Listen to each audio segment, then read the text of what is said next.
próximo 1 de agosto se estarán cumpliendo 100 años del comienzo de la llamada Guerra Cristera. Creo que la fecha nos invita a realizar algunas reflexiones a propósito del Estado mexicano, su fortaleza, su disfuncionalidad, así como sobre su relación con la Iglesia, el origen y las características de ese vínculo.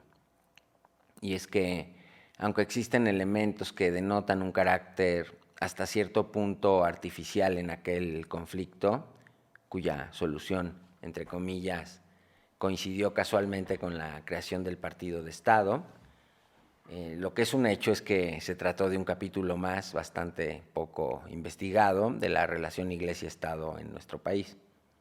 Vamos a analizar el tema en estos minutos, esperando que nos acompañen. Lo primero que hay que decir es que el conflicto entre la Iglesia y el Estado acompaña la historia de México desde tiempos de la colonia, periodo en el cual fueron numerosos los choques entre la autoridad política y la autoridad religiosa, conflictos que generalmente se resolvían antes de que estallaran, pero que en ciertos momentos de tensión se hicieron explícitos mediante duras confrontaciones más o menos violentas, como ocurrió en el año de 1624, cuando el virrey confrontó al arzobispo de México con el desenlace de la caída del virrey, o como el muy sonado motín del año 1692, que concluyó con el incendio del Palacio Virreinal, que ardió en llamas por varios días. La independencia, que es indudablemente un logro político y social de la ciudadanía, supuso al mismo tiempo otra independencia con la que quizá nadie contaba, la independencia de la Iglesia con respecto al gobierno civil, es decir, su independencia con relación al Estado. Recordemos, por ejemplo, que durante todo el tiempo que duró la colonia, el nombramiento de los obispos fue una prerrogativa del monarca español, del rey de España, es decir, no del Papa, sino del rey. Así vemos a tíos, primos, amigos personales del rey ostentando las diócesis y las arquidiócesis, desde luego contando con la ratificación del Papa, pero siendo designados por el jefe de Estado. Al consumarse la independencia, incluso después de haber sido reconocida por la propia corona y hasta por el mismo Vaticano, esta prerrogativa, producto del patronato eclesiástico, no pasó a las nacientes soberanías americanas, como en un primer momento algunos pudieron haber pensado. En el caso de México, durante el siglo XIX, la Iglesia se negó reiteradamente a negociar un patronato, y no digamos un concordato, como ocurrió con Francia durante el gobierno de Napoleón Bonaparte, apostando más bien a una política de desgaste, incluso en algunos momentos de absorción del Estado por parte de la Iglesia, como parte de la doctrina ultramontana, de la que el Papa Pío IX fue un digno representante y un defensor a ultranza. La reforma juarista, así como el antecedente de la primera reforma intentada por don Valentín Gómez Farías, fueron producto en buena medida de esta falta de entendimiento entre el Vaticano y el Estado mexicano, que, como recordarán, se resolvió a favor de la nación mexicana después del triunfo del juarismo sobre la intervención francesa y el imperio de Maximiliano y Carlota. Al menos eso se creyó entonces, ¿no? Lo cierto es que décadas después, cuando el régimen porfiriano se aproxime a su fin, hacia 1910, lo que veremos será, por el contrario, una recuperación asombrosa de las prerrogativas, los privilegios y los intereses ligados a la Iglesia. Sobre todo si tomamos en cuenta la situación tan desfavorable en la que había quedado tras la reforma juarista, que la había despojado de sus bienes, que había delimitado sus funciones con respecto al Estado y que hasta cierto punto lo había sometido a la Constitución de 1857 que tanto detestaba, ¿no? Sucedió que al instalarse en la presidencia mediante el golpe de Estado de Tuxtepec, Porfirio Díaz se apoyó desde luego en la estructura eclesiástica para poder sostenerse en el poder. Esto se ve claramente en su afán desesperado por establecer comunicación con el arzobispo de Puebla, Pelagio Antonio Labastida y Dávalos,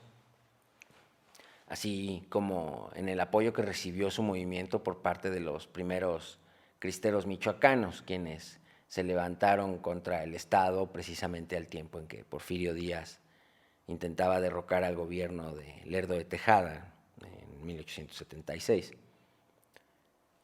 Consolidado Porfirio al frente del gobierno nacional, los intereses conservadores, conscientes del carácter militarista y arbitrario del nuevo caudillo, se ilusionaron con la restauración de un tipo de régimen, si no ya colonial, monárquico, por lo menos autoritario, dictatorial, algo más ad hoc con la visión del Papa Pío IX, autor del Syllabus, o listado de los principales errores de nuestro tiempo, que condenaba el racionalismo, la separación de la Iglesia y el Estado y el no sometimiento de la inteligencia al magisterio de la Iglesia, nada menos, entre otras ideas muy anquilosadas. El periodo porfiriano fue pues lo más cercano que estuvimos de alcanzar un patronato con la Santa Sede, sin contar desde luego con el imperio de Maximiliano y Carlota, que implícitamente suponía ya un entendimiento entre el poder político y el poder religioso. El propio obispo Labastida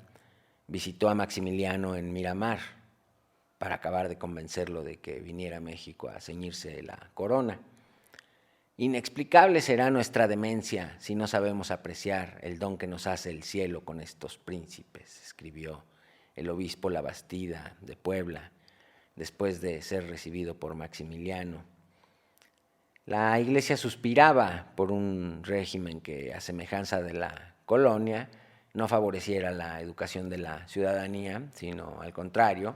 garantizara su permanencia en la caverna de la superstición, la ignorancia y el fanatismo, creando así las condiciones ideales para la generación de grandes riquezas y para la penetración del capital extranjero. Ese fue el caso claramente del porfiriato, que por más de 3 décadas, atropellando la Constitución, pero sin derogarla, dejándola ahí, vigente, entre comillas, facilitó la implantación de un régimen extractivista de superexplotación, profundamente autoritario y antinacional,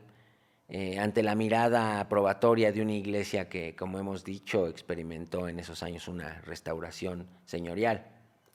Podemos citar los casos de la arquidiócesis de Yucatán, que con el florecimiento de la industria henequenera se enriqueció de forma paralela a los más grandes productores de fibra, mostrándose indiferente ante la dolorosa esclavización de la población indígena. Y qué decir de la arquidiócesis de Oaxaca, encabezada por uno de los más grandes amigos del dictador, el arzobispo Eulogio Guilou, frente a cuyas narices se instaló la famosa prisión de trabajos forzados de Valle Nacional. De todo esto tomó nota la conciencia popular, de manera que al estallar la revolución, las represalias en contra de la Iglesia nos hicieron esperar, sobre todo a partir de la muy mala decisión política del clero de respaldar el golpe de Estado del general Victoriano Huerta, al que no solo financió, sino que abiertamente cerró filas con él, participando en varios actos públicos tendientes a la consolidación de su tiranía. Tiranía que afortunadamente fue breve y que dio lugar, una vez derrocado el dipsómano y golpista general, al proceso constituyente del que habría de surgir una nueva constitución, la Constitución de 1917. Esta Constitución dispuso una serie de medidas con las que la Iglesia no quiso condescender, acusándolas de violaciones a sus más sagrados derechos. Nos referimos desde luego a los artículos 3 sobre la educación, 27 sobre la propiedad de la tierra y 130 sobre las relaciones Iglesia-Estado principalmente, aunque había más artículos que no le gustaban a la jerarquía eclesiástica. de manera terminante, al día siguiente de la promulgación del Código Legal, la Iglesia protestó a través del arzobispo de México, José Mora y del Río, asegurando que jamás podría ceñirse a las disposiciones contenidas por esta nueva Constitución, que, sin embargo, se convirtió a partir de entonces en el marco de referencia de una nueva sociedad. El problema era de muy difícil solución para el régimen de la Revolución. No en vano los gobiernos de Carranza, Adolfo de la Huerta y Álvaro Obregón fueron incapaces de tramitar en el Congreso las leyes reglamentarias de algunos de los más importantes artículos de la Constitución, entre otros aquellos que eran objeto de la protesta eclesiástica. Con la llegada de Plutarco Elías Calles a la presidencia en el año de 1925, esta situación cambió y el sucesor de Obregón retomó el tema de la reglamentación de los artículos de la Constitución, cuya aplicación había quedado pendiente. Durante su primer año de gobierno, Calles emitió una ley petrolera que reglamentaba el artículo 27, provocando una tensión muy fuerte en nuestras relaciones con los Estados Unidos. Se habló de una invasión armada y de una serie de comunicaciones entre los presidentes Calles y Coolidge a través de canales no convencionales, y finalmente el embajador James Sheffield fue removido de su puesto en muy malos términos. Vino entonces un arreglo casi definitivo de la cuestión petrolera, arreglo muy desfavorable para México tras un fallo de la Suprema Corte de Justicia en sentido favorable a las petroleras, y posteriormente el nombramiento de un nuevo embajador norteamericano para México, Dwight Morrow, cuya actitud hacia el gobierno de Calles fue completamente distinta a la del belicista Sheffield.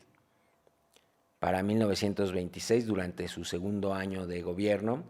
Calles se dirigió nuevamente contra los intereses del viejo régimen porfiriano,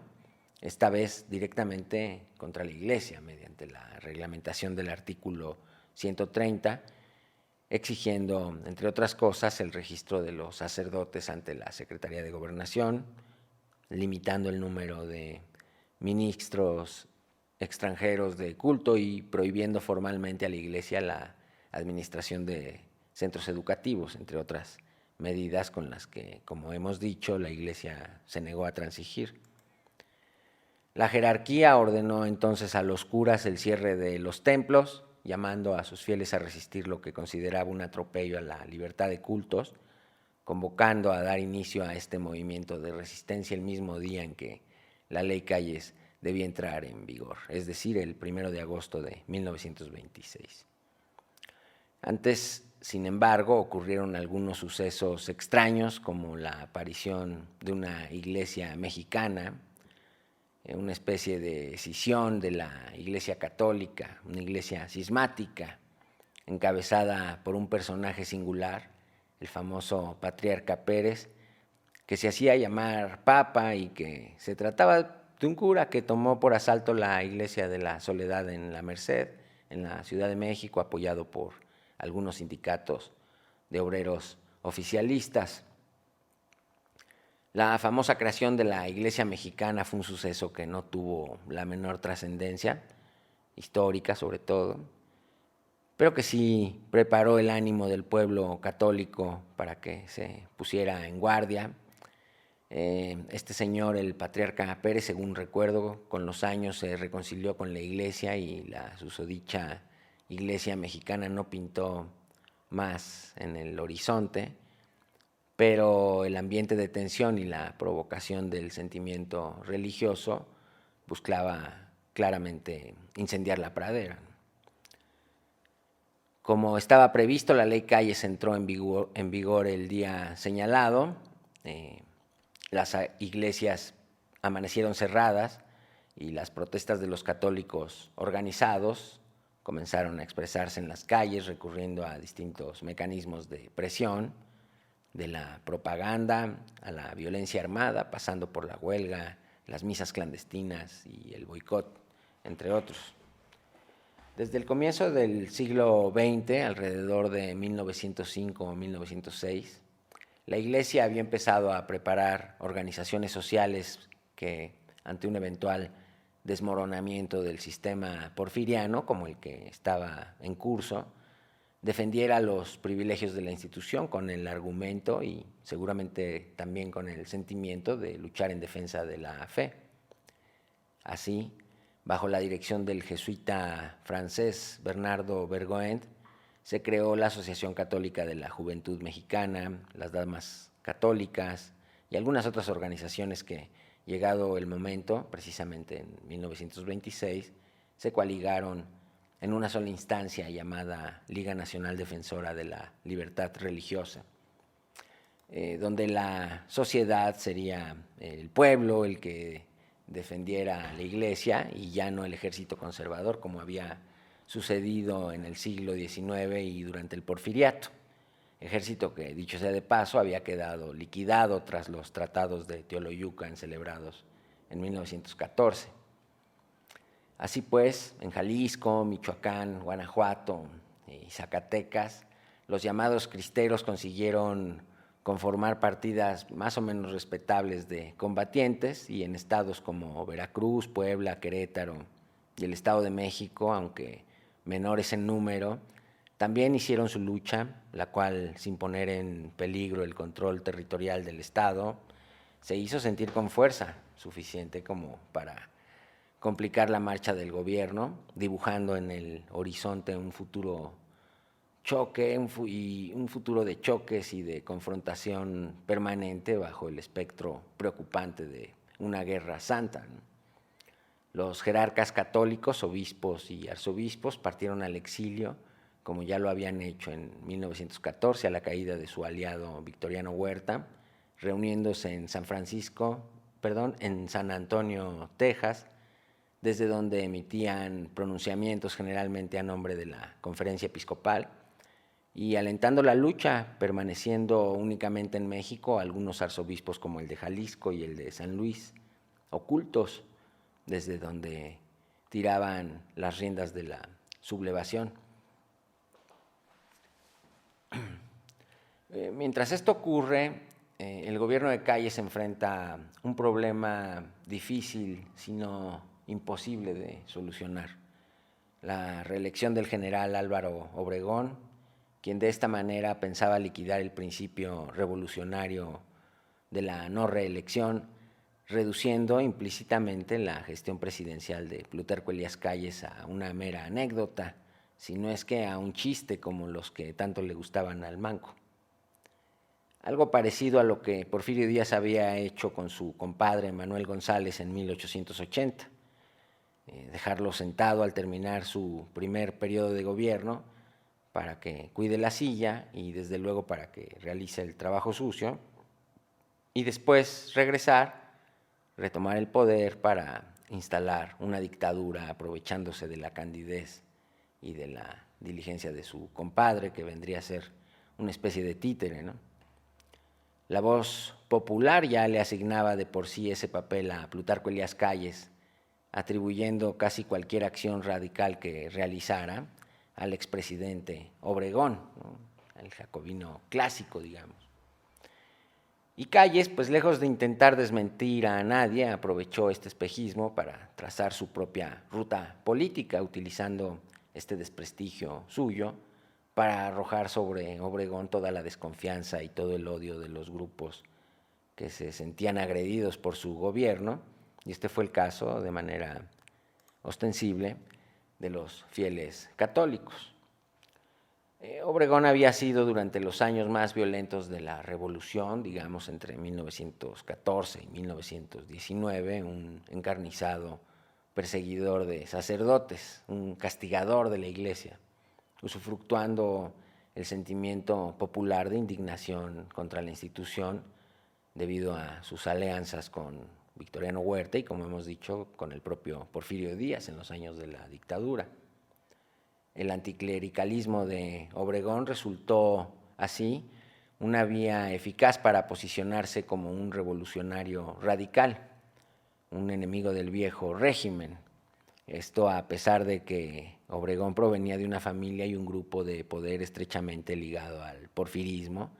y de hecho a lo más desacreditado del mismo. es decir, al grupo de su paisano Ramón Corral, primero en la línea de sucesión de Porfirio Díaz como vicepresidente, y bajo cuyo cacicazgo se habían formado la mayor parte de los amigos, familiares y paisanos del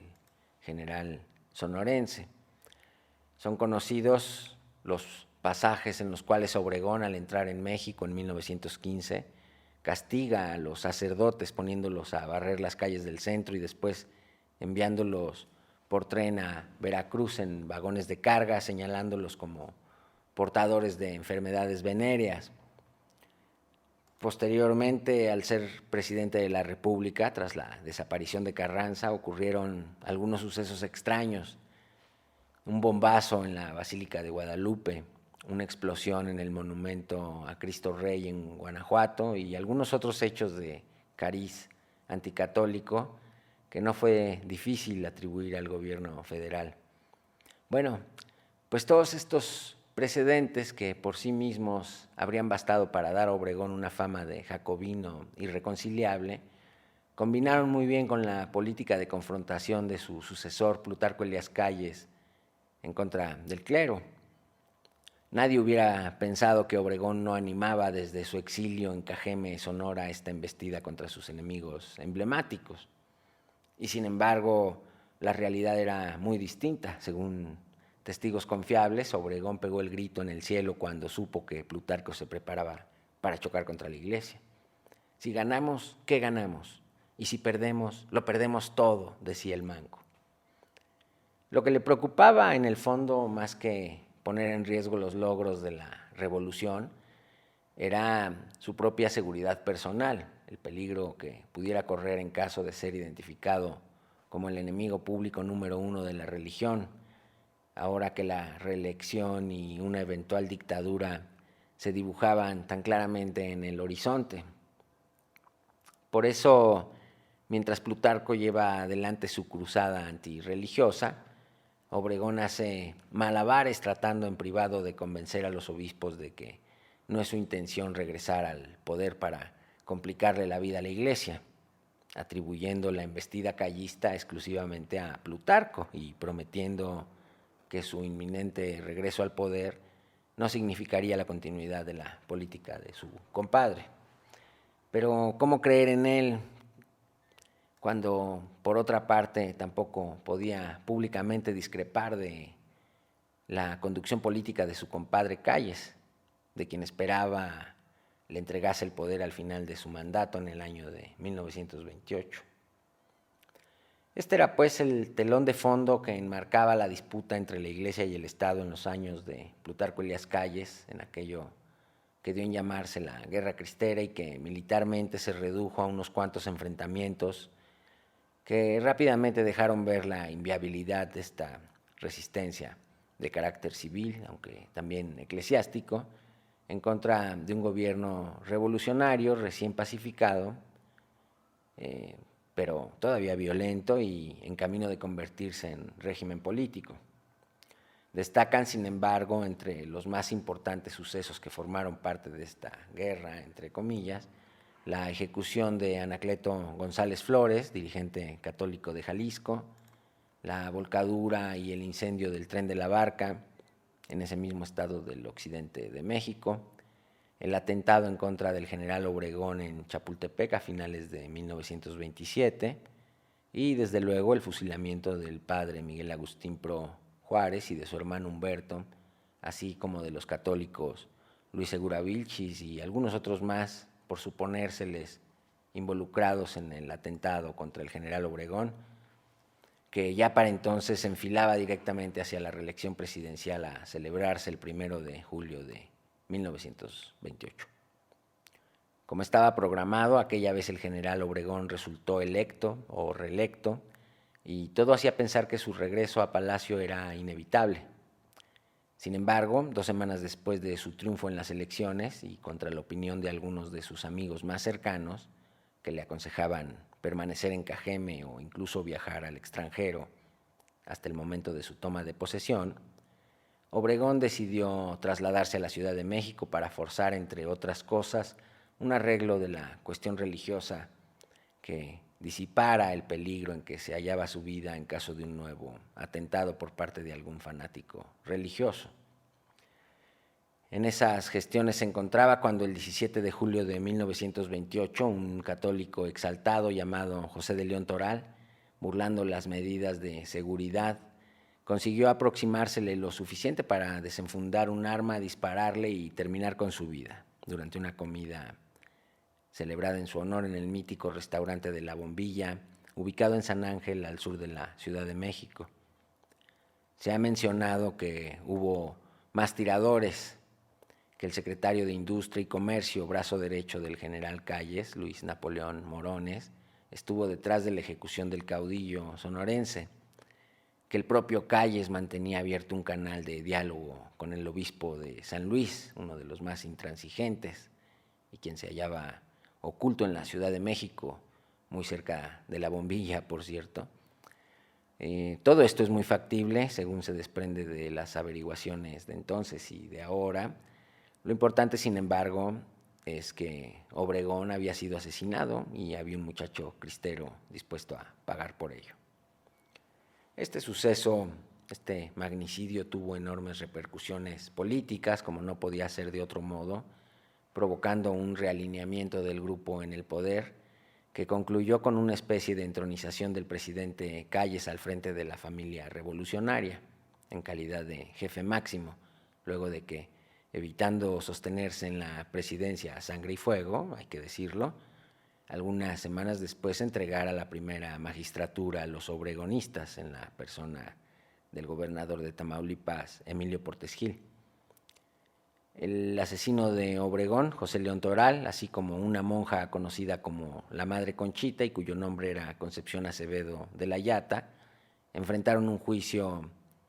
en la modalidad de jurado popular que causó conmoción entre la población, sobre todo porque fue transmitido en vivo por la radio en un nuevo fenómeno social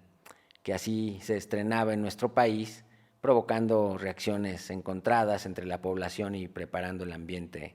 rumbo a la próxima elección a celebrarse el 17 de noviembre de 1929 y en la que resultaría electo el primer mandatario procedente del partido oficial, antecedente del PRI, conformado precisamente en esos meses bajo el nombre de Partido Nacional Revolucionario, el famoso PNR. El presidente Portes Gil, bajo cuyo gobierno tuvo lugar la fundación del nuevo partido, el partido de Estado, podríamos decir, fue también quien en ese breve pero intenso año de 1929 otorgó autonomía a la universidad y sobre todo quien llevó a cabo las negociaciones para terminar con el conflicto religioso que, asesinado Obregón y con Calles fuera de la presidencia, pues casi que ya no tenía razón de ser. Esto a pesar de que, como hemos dicho, Calles seguía tirando los hilos del poder desde su residencia en la colonia Anzures, o desde su rancho en Soledad de la Mota, Nuevo León, o desde Batiraguato, o desde cualquier otro rincón del país donde se encontrara, así como a través de todos los jefes militares, gobernadores, diputados, senadores, que prácticamente tenían en él a su centro de gravedad, su punto de equilibrio, tanto más cuanto que la oposición se decantaba de manera cada vez más franca por el conservadurismo que atizaba tenazmente la resistencia cristera, próxima ya a cumplir su tercer año de enfrentamiento armado en contra del Estado. Antes de morir, Obregón intentó acercarse a la jerarquía eclesiástica con el propósito de alcanzar un acuerdo para que con su regreso al poder las cosas volvieran al estado anterior a 1926, o quizá incluso transitaran hacia otro derrotero más próximo al régimen fascista italiano que se hallaba en pleno ascenso y que en ese mismo año de 1929 celebraría un acuerdo con el Vaticano en materia de relaciones Iglesia-Estado, el famoso Tratado Luterano. Naturalmente, esas negociaciones desaparecieron con el asesinato del presidente electo. Calles, sin embargo, tenía su propio canal de comunicación con la Iglesia. El arzobispo de Morelia, Leopoldo Ruiz y Flores, y el obispo de Tabasco, Pascual Díaz y Barreto, a través de los cuales Calles intentaba alcanzar un acuerdo con Roma a condición expresa de que la Iglesia acatara las disposiciones constitucionales. Una declaración de guerra prácticamente, pero también un puente que en algún momento podría servir para destrabar el conflicto. Esa oportunidad llegó en junio de 1929, el día 12, cuando, fuertemente presionados por el gobierno norteamericano y por la jerarquía católica de ese país, que había quedado a cargo de los asuntos de México, los jerarcas de Morelia y de Tabasco y el gobierno mexicano se sentaron a dialogar, más que sobre el fondo del problema, sobre la forma de poner fin al conflicto, procurando lesionarse mutuamente lo menos posible de cara a una declaración de paz que necesariamente impondría sacrificios para ambas partes. El 21 de junio de 1929 se firmaron pues los acuerdos que dieron pie al llamado modus vivendi, es decir, a las nuevas relaciones Iglesia-Estado. El Estado afirmó no tener el propósito de acabar con la religión católica y la Iglesia se comprometió a obedecer la ley y a llamar a sus fieles a abandonar su actitud belicista. Propósito este último que no fue sencillo, pues a pesar de que la amnistía era parte de los acuerdos con el gobierno, una gran cantidad de católicos, de los más exaltados, se negaban a dejar las armas e incluso terminaron acusando a los obispos Ruiz y Flores y Díaz Barreto de haber entregado la lucha al gobierno bolchevique, masón y anticristiano dirigido desde las sombras por Plutarco Elías Calles. Todavía 100 años después, los sectores más radicales de la Iglesia dirigen sus acusaciones contra aquella cúpula episcopal por haberse rendido al gobierno, según dicen. Lo cierto es que si bien la Iglesia no ganó aquella guerra, tampoco se puede decir que la haya perdido. Los términos del acuerdo y la manera en la que, con el paso de los años y los gobiernos, la Iglesia le fue arrancando a los presidentes alguna u otra prebenda, uno que otro privilegio, hicieron que para 1990 la reforma del artículo 130 y otros más sobre la relación Iglesia-Estado fuera casi un mero trámite de reconocimiento para una realidad innegable: la supervivencia victoriosa de la Iglesia al régimen emanado de la revolución a la que tanto había combatido. A la luz de estas negociaciones ocurridas en plena instauración del neoliberalismo, durante el gobierno de Salinas de Gortari, no parece tan claro que la Iglesia haya sido realmente la derrotada en aquella conflagración de los años 20. Después de todo, si la Iglesia se repuso de la reforma juarista durante la dictadura de Porfirio Díaz, ¿cómo no habría de reponerse de la revolución y de la guerra cristera a lo largo de 7 décadas de partido único? Era obvio que con el tiempo ambas entidades, Iglesia Católica y partido oficial, pese a sus diferencias, coincidirían en muchos puntos, especialmente en uno: el carácter sagrado, pero al mismo tiempo decorativo, de nuestra Constitución, la Constitución de 1917. Yo soy Leonardo Tenorio, gracias por acompañarnos en una emisión más de Atavismos, las voces que el tiempo no pudo callar. Nos vemos a la próxima. Chao.